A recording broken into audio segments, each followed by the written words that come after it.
is for training purposes in TV news education. Some copyrighted material is used and is credited on screen. However, no more was taken than was necessary to tell the story of the event. YBA claims fair use of material.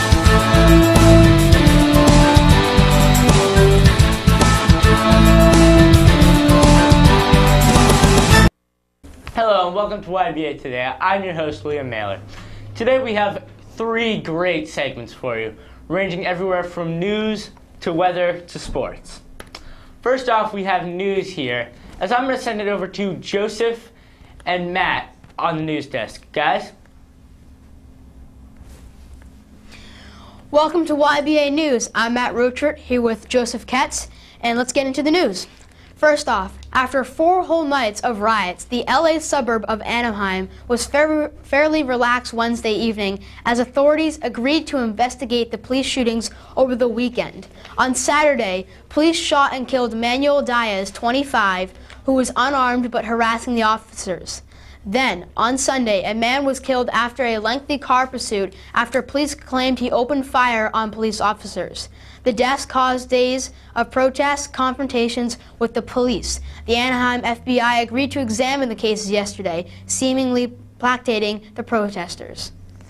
This past week, the National Drought Migration Center released their weekly drought monitor showing widespread intensification throughout the Midwest.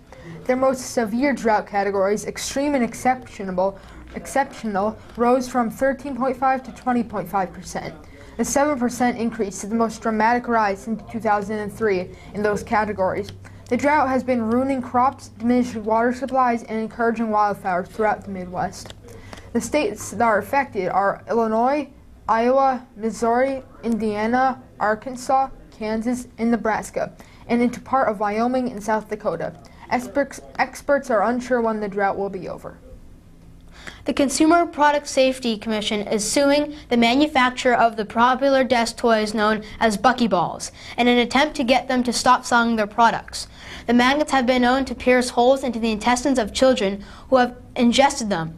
At least dozens of cases of Buckyballs being eaten have occurred since 2009. The manufacturer was asked to stop making Buckyballs and Bucky Cubes. They refused.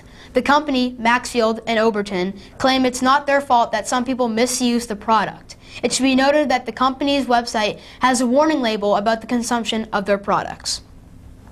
The 74-year-old mother of baseball legend Cal Ripken has been found. She was abducted at 7 and 8 a.m. on Tuesday by a white male in his late 30s. The man restrained her and used her credit cards. However, police are still looking for motives in the case and have not found any evidence of ransom demands. She is safe right now and she is resting with her relatives. The Turkish Prime Minister said Thursday he will not stand for the creation of a Kurdish-ruled region after a Syrian Kurdish party seized control of 5 cities along the Syrian-Turkish border.